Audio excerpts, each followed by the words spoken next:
We're live right We're live. now. Hi, this is Dr. Tim Green, and I'm here with Dr. Karen Adsit, and she is the Assistant Provost from the University of Tennessee, Chattanooga.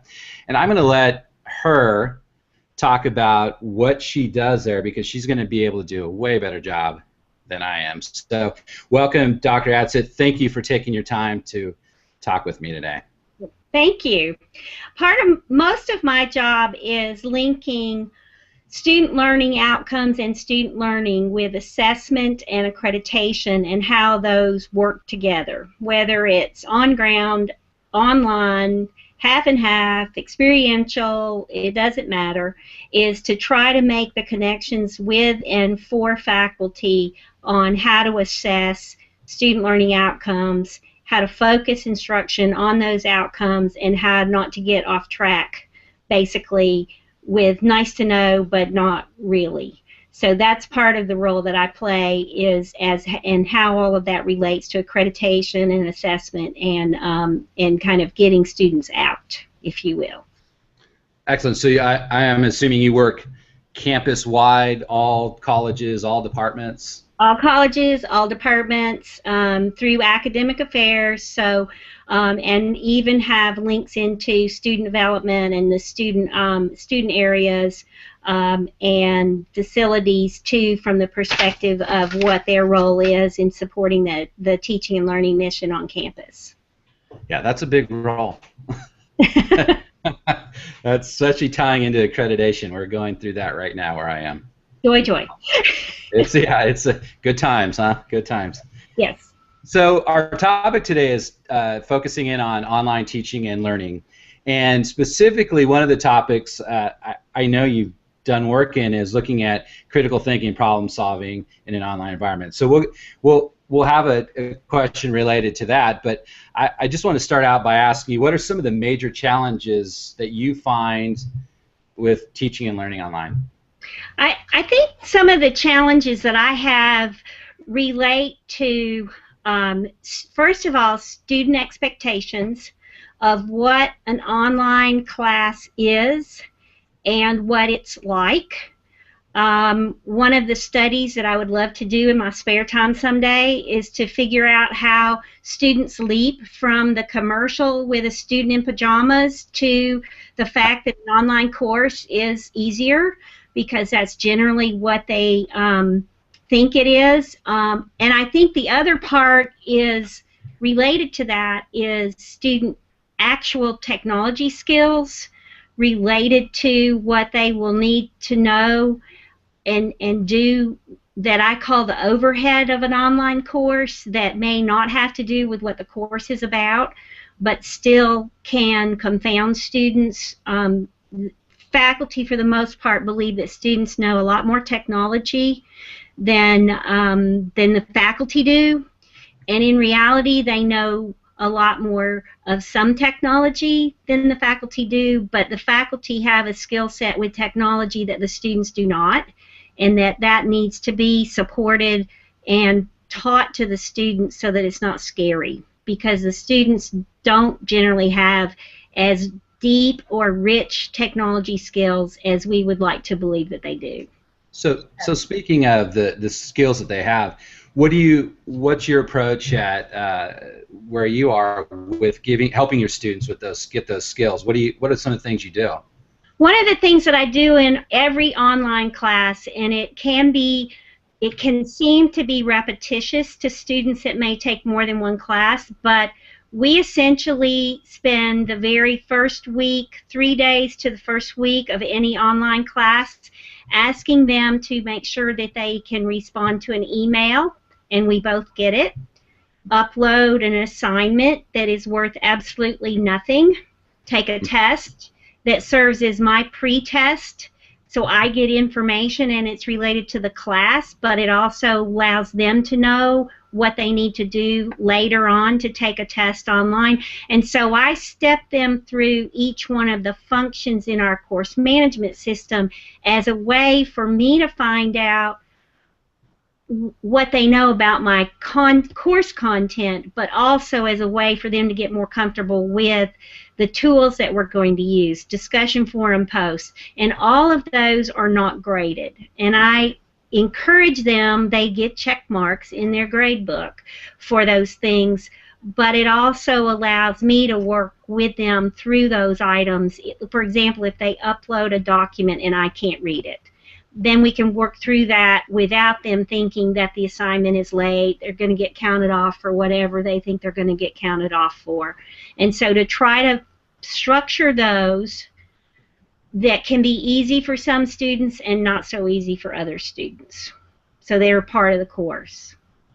So then let's say you have a student who does struggle with a few of those items. How do they get that help? Is that from you, or do you have some place on campus where they then can go get those resources or those skills or work on them? How does that work? We have online support documents for students that are put together by a team that works under my area to help students know how to do the function, so I can send them to those resources, or I will talk to them over the phone, or they can do our help desk over the phone. Most of my students in my online classes are not close enough to me, so they have to figure out, and I can use, I've been known to use online resources if it is, for example, a problem with Microsoft Word or something like that, is to try to help them. The other thing I've tried and not been very successful at is to help them understand how to use the help function within a software application. So I generally will tell them, you have an issue with X, look this phrase up and that will give you the answer, because that is one of the things they generally don't use the help function because they don't know how to search. And so I keep thinking that if I keep telling them this is what it's called, this is what you should search for, then that will help them get used to how a search for help can work and help them to figure things out for themselves. So I have been known to do that as well. That's excellent. So two other quick questions come up, and maybe not so quick, but I have two other questions that come up. So you kind of talked about, maybe this isn't a good term, but the hard skills, the tech skills that they need to know. Do you at all deal with, or what are your thoughts about kind of the soft skills? And what I mean by that is like maybe managing their time online, and those kind of the study skills that I think can be quite different in an online class. Do you have How do you go about approaching that with your students? Well, that's actually a part of my syllabus too. Is I usually tell them, because my course has I do set up my courses on weekly schedules, and they have a rhythm. So part of it is making that rhythm very obvious to students. So every assignment is due on Tuesday at 6 p.m. Every discussion forum runs, Tuesday through Saturday, that kind of structure, and to point that out to them, and to make it very obvious, and to also, part of what we talk about that first week is how much the time the class should take both online, and how many hours, if you will, I expect them to be online during the semester, but also how many hours it may take them to do what I consider offline work is. And part of that is explaining, as a part of my syllabus and expectations, is to say, I consider the discussion forums, the projects, the presentations that are posted in each week, and the resources as class time, and I consider the homework and the readings and the projects that you're working on as project time. So if you translate that into, I expect you to be in the discussion forum for 3 hours a week, because this course is 3 hours a week, then that means that you've got to put that time in, and it probably won't take you that many times. I try to get them to set a schedule and put it on their calendars, but I don't think that they do. Although it is interesting to me that they all get, for the most part, the students that do the best, you can start telling what their patterns and rhythms are Sure. about by the third or fourth week, Yeah. and you know who's going to be first to post in the forum, you know who's going to come in late, you know who's active on Wednesday night, and who's doesn't do anything on Friday night, you know, those kinds of patterns that I think are interesting things to know about our students that they may not know that we know. Yeah. So, I agree with you. It is very interesting to see that. yeah. One of the things I like that you just said was making the rhythm obvious. I like that kind of phrase because that is very important to do. I like that. Not heard it put that way.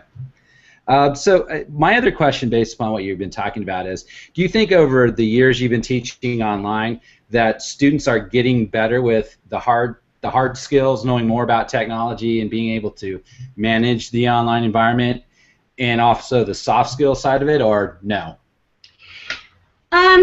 I think for the hardware or the hard skills, I don't think that the students are getting better. I think that the technology's better, and so it's easier to figure out, and it is a little bit more dependable. Whereas before, the skill level may have been the same, but the frustration of how many times are you going to do a synchronous chat if it keeps crashing, really, you know, and the speed has gotten better, and so those things make a difference. I do think that the soft skills have gotten a little bit better because they know a little bit more on how to act in a public discussion space that before they may not have known exactly or remembered that the entire class can see this post, those kinds of things. And I think with some of their experiences with texting and group texting and Facebook and all the other things, that they do know now that it's pretty open and out there. And so I think that that's probably gotten better. I haven't had to have an etiquette discussion with any of my classes probably in 4 or 5 years. Oh, that's very interesting. Yeah. Yeah. Well, that is a change. I mean, I would think through the years. Very interesting. So we talked about, and maybe we can wait to talk about this, but you talked about major challenges for students. Do you have major challenges for the other side, the teacher, the instructor side? I think that faculty, when I work with faculty on moving a class online, I get there are basically two camps. There's the camp that sees it as this is an opportunity for me to totally rethink my class and do it differently. And then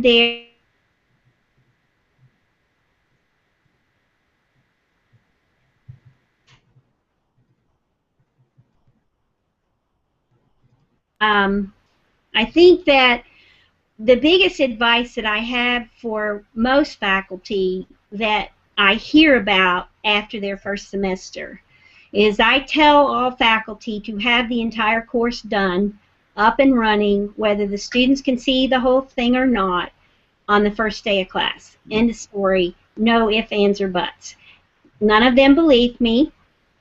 And they always come back and say, I wish I had done that, and I will do it next time. And so that's the biggest thing. I think that they're so used to getting ready for the next class before the next class in face-to-face that they think that they can and will wait, and that it really it's going to change what they do. I don't know, because a lot of faculty will dig in their heels and say, but something might come up that relates, you know, current events that relates to my course, and I want to be able to bring that in. And I'm like, that's great. You bring them in this way, but you don't add 6 articles for the kids to read in the middle of the semester. And so that's one of the things that I don't want to say I've given up on trying to convince them, because they eventually figure it out. But I think that trying to help the faculty see the benefit of that is one of the struggles I have. Mhm. The other thing that I find fascinating is a discussion with faculty about how they believe that they can look students in the eyes in their face-to-face classrooms, and that they actually see the light bulbs go off when learning happens. And so they cannot see how they will be able to see that same thing in an online class. And trying to convince them that if it is done well and the discussions are facilitated well, you will see those light bulbs. It will just be different kinds of light bulbs.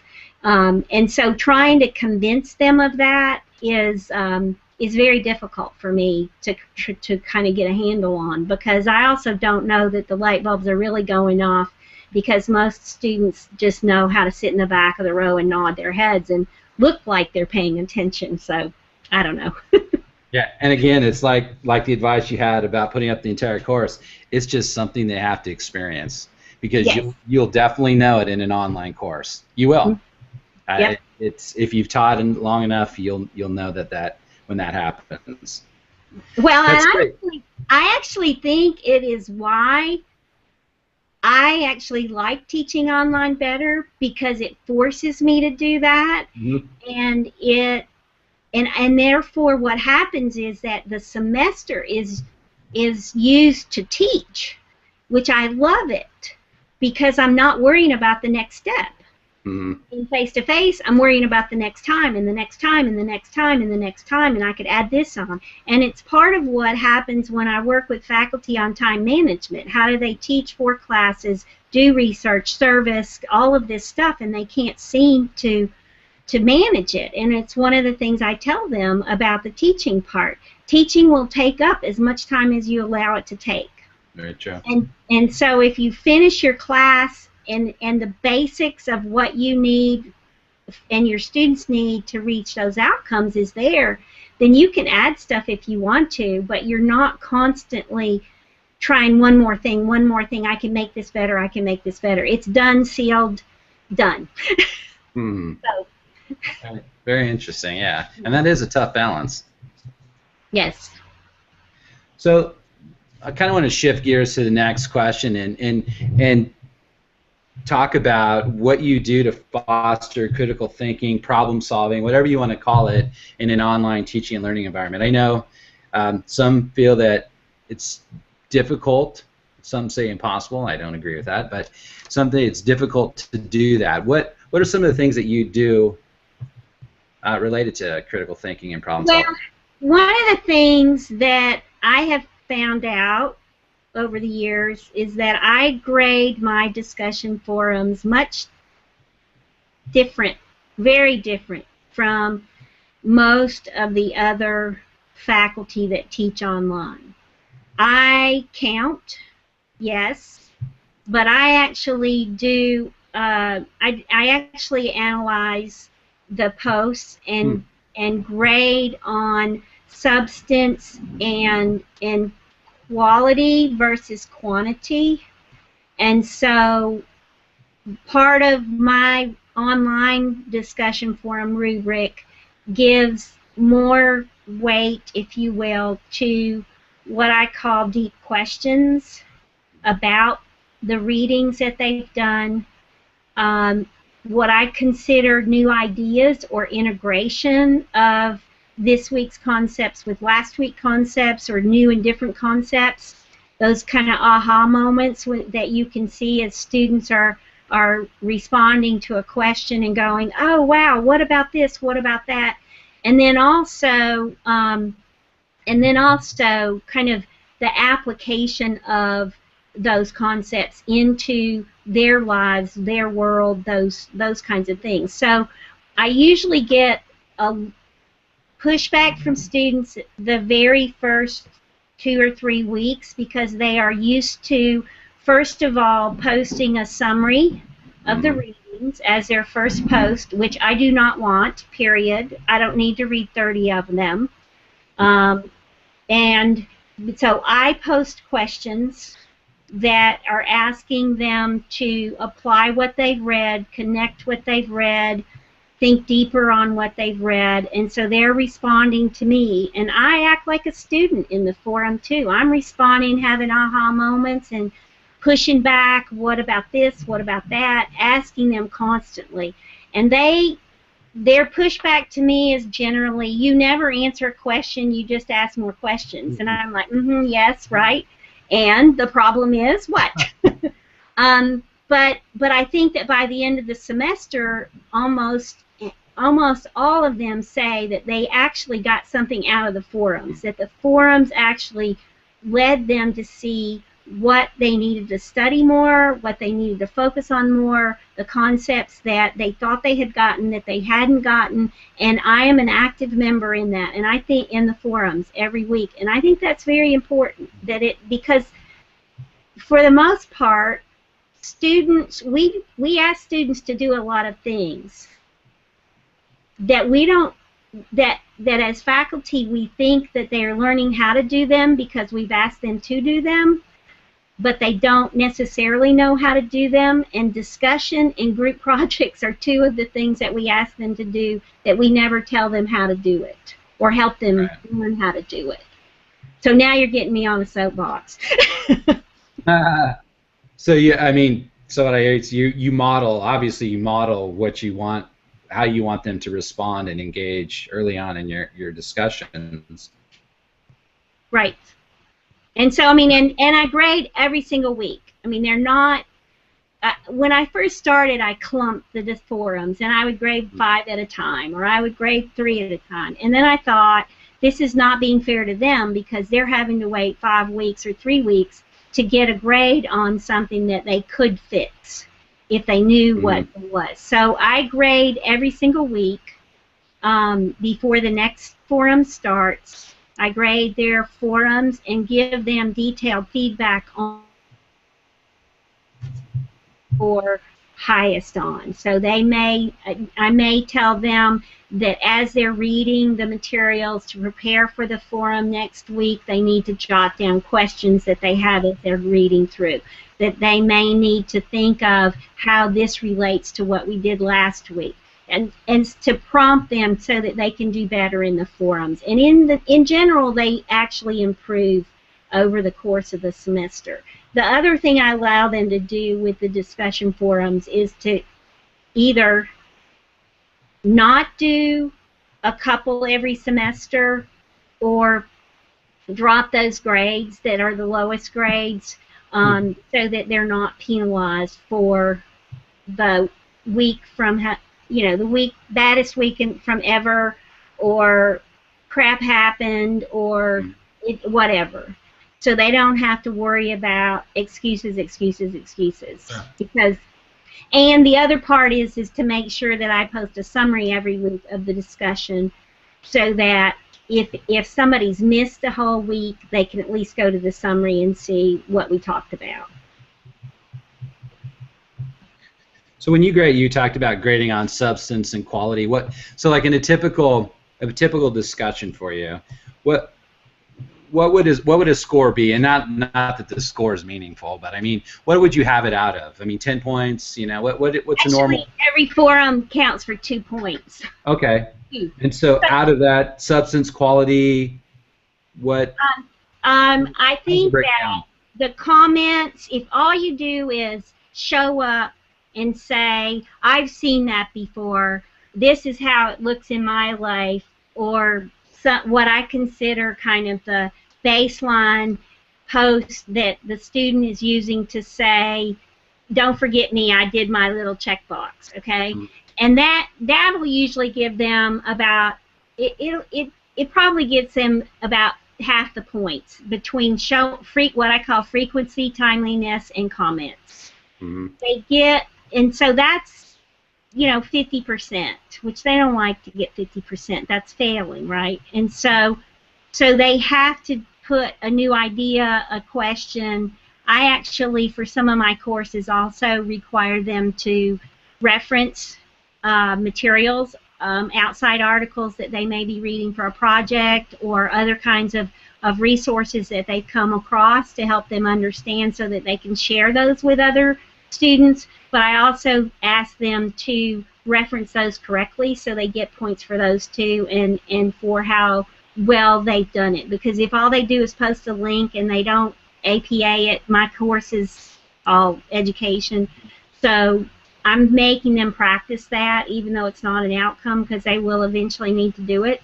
And Sure. so that's one of the expectations that I have. So they could probably do 50% without any problems, but to really get a passing, what I consider an A or a passing score, would take a little bit more of that. But we're talking tenths of points. Sure. Tenths. Yeah. Okay.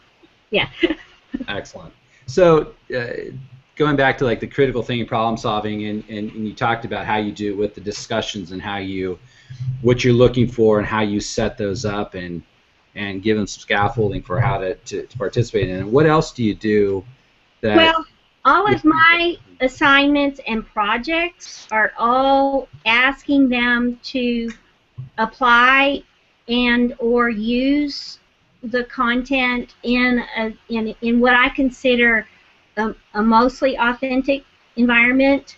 And then I've never thought about this until right now, but one of the other things I do is I do not have extra credit or makeup or I actually allow my students to revise and resubmit at least once, every single assignment. And I think that forces them to look at the comments and the feedback and then work their way through making it better, even if it's just answering all of my additional questions or comments and feedback that they may have. They have the choice to revise or not, so I don't make them. But most all of them do because they see the value of making it right. Now, in my classes, revision, review, revision, review is a normal part of an authentic use of the skill and ability. So it fits with mine, and I know that some faculty, when I start saying revise and resubmit, they're just overwhelmed by I can't handle reading it once, much less twice or three times. But I also don't think that the students pay much attention to the feedback that we give them unless they have an opportunity to do something again that's similar. So I think that helps with them trying to figure it out. So just curiosity's sake, I'd like to know kind of a pragmatic thing.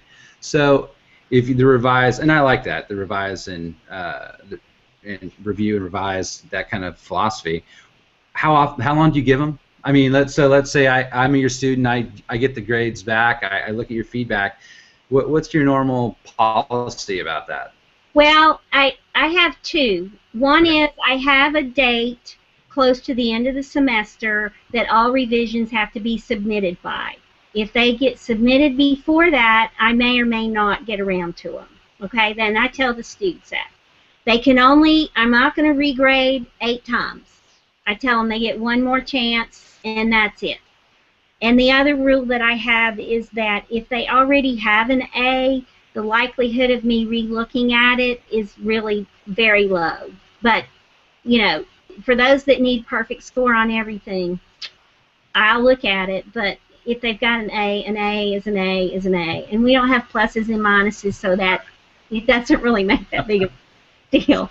And I don't pre-grade because I also get a lot of, I've done my revisions, can you take a look at them and see if I did them right? And I'm like, no, that's grading. I will do that later. So, and it's the same thing I do with due dates. One of the things I didn't mention on my issues with or challenges I deal with students is they love a midnight deadline, and yet none of them know what day midnight really falls on. and so my 6 p.m. deadline is set up because I used to have a Sunday 11:59 deadline, and I thought, well, that's absurd because I have something I do every Monday, and I'm not going to get around to grading until Tuesday. So why am I penalizing them when it really doesn't matter as long as it's there when I need to go grade it? Mm-hmm. So that's what I've told my students is if it's there when I start grading, and I will start grading at 6:01 on Tuesdays, then it will get graded. If it's not, it may sit there for I don't know, but I make a commitment to my students that I grade everything and try to get a 24-hour turnaround on feedback for them because I really think it's important if you want your feedback to be paid attention to. Yeah, exactly. So that was kind of my rationale, but it's almost like, and I'm going to have to start including that in my syllabi. This last semester, I just had one fight after another that they wanted a midnight deadline, and I finally said, fine, you have a midnight deadline. It's midnight on Tuesday, and I'll change it for you, and it really doesn't matter as long as it's there by 6 p.m., but realize that midnight Tuesday is between Monday and Tuesday, not between Tuesday and Wednesday. No, it's not. Yes, it is. And I said, this is the other reason why I don't have a midnight deadline. That's funny. I can tell you the story about the student that told me that I was purposefully shortening her week because my deadline wasn't Sunday at midnight. And I was kind of like, I don't really see how that is, but if you need to have a Sunday deadline, your deadline is Sunday, but it's the Sunday before the Tuesday, not the Sunday after the Tuesday. That's funny. I like that. That's very good. And for those of you who are scratching your head about this one, it'll come to you. Just let all this sink in. So just one quick more question. So you say you give them one deadline at the end of the semester. Did you mention if I had a B on my grade, could I raise my grade or no? Yes. Okay. You could. Yeah. You could. Excellent. Now I may get in trouble for grade inflation because I'm using the mastery model, but and I can see where some courses and some disciplines would not want to do that because you don't get second chances. Yes. But in my discipline, you do, and that is a huge part with instructional design and educational technology. You're constantly revising and redoing and going back to step one and doing that process. And I just basically tell my students, in reality, they could turn everything in the last day and it wouldn't bother me at all, but they don't get the benefit of having feedback. And if I want them to take that benefit, I need to let them use it. Yeah. Kind of my thinking on it. Excellent. So that leads us into our last question. And you have already answered this and talked about it, but I'm going to ask it again because you might have some other things that you want to share. So I like to end the talks by giving advice. So what advice do you have for instructors, or you mentioned instructional designers who are new to teaching online? So what advice can you pass along? One is focus on the course outcomes, student learning outcomes, and test every assessment assignment against those outcomes. That is, to me, the biggest thing. One of the other things I do is I actually lay out a weekly schedule that has the topic, the activities that the students will do, and then the assignments that they have coming up. And that gives me a visual idea of what I consider the load on the students. Am I really asking them to read 6 articles, 4 chapters, and do 2 things too? So juggling that around and being able to see that from kind of a comprehensive perspective, I think is one of the biggies. And to me, the other thing is to get over the idea that online students are the only ones that cheat, and that everyone that is an online student will cheat, and to think about how you can make assessments where it doesn't matter if whatever you mean by cheating is, so that it doesn't matter if they have the book open when they take the test, where it doesn't matter if they're looking stuff up, because I think that you can really make higher level assessments for students where it it doesn't matter the resources that they have around them, and that you can really assess if students have learned what you wanted them to learn. And I think that's one of the biggest things that instructors come in with too, is that all online students cheat, and cheating never happens in my face-to-face classroom. And I think that they just have to get past that. So I don't know. It's a tough one. It's a tough one for people to get past, though. Right. So excellent. They want to do biometric testing and like whatever, but do that in your face-to-face first. Right. Exactly. Then come talk to me about it. Well, I want to thank you for sharing your experience and expertise. It's been fun talking to you about teaching and learning online. So thanks, Dr. Adsit, for your time, and I enjoyed meeting you and appreciated it. Thank you.